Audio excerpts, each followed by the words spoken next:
Friends Vijay అలాగే సంగీత దాదాపుగా 25 సంవత్సరాల కాపురం తర్వాత వాళ్ళిద్దరు విడిపోవాలనుకున్నారు. కారణం మనకందరికీ తెలిసిందే. మూడవ మనిషి విజయ్ జీవితంలోకి రావటం, తన జీవితంలో తను ఊహించని విధంగా వాళ్ళ కుటుంబానికి దూరం అయిపోవటం ఇవన్నీ కూడా జరిగాయి.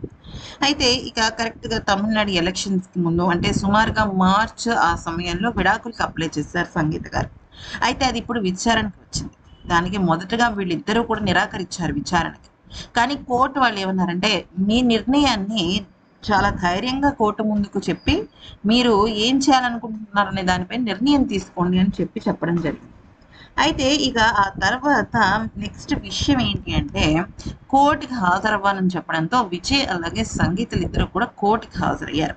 అయితే ఆ సమయంలో ఒక వింత సంఘటన చోటు చేసుకుంది. అయితే కరెక్ట్‌గా కోర్ట్ మెట్లెక్కే ముందు చాలామంది విజయ్‌ని ఇంటర్వ్యూ చేయటము, అలాగే సంగీత గారిని ఇంటర్వ్యూ చేయడము అలా జరిగినప్పుడు ఇక విజయ్ ఒకటే ఒక మాట చెప్పాడు. నేను నా భార్యతో కలవడం కోసం రెండవసారి కోర్ట్ మెట్లెక్కుతున్నాను. మొదటిసారి పెళ్లి రోజున మేమిద్దరం కలిసాం. కానీ ఒక భార్య, భర్త మధ్య గొడవలు, విభేదాలు ఇలాంటివన్నీ వస్తూనే ఉంటాయి పర్సనల్ లైఫ్‌లో. వాటన్నిటిని తట్టుకొని మేము ముందుకు వెళ్ళాలని నిశ్చయించుకున్న తర్వాతే ఇక్కడ నేను అడుగు పెడుతున్నాను. అంటే ఎప్పటికీ కూడా సంగీత నా భార్యే అంటూ విజయ్ చెప్పిన మాటలకి ఎమోషనల్ అయిపోయింది సంగీత. అది కూడా కోర్టు మెట్లు ఎక్కే ముందు అందరూ చూస్తుండగా ఆ రకంగా చెప్పటం నిజంగా చాలా గొప్ప విషయం అని తెలుస్తోంది.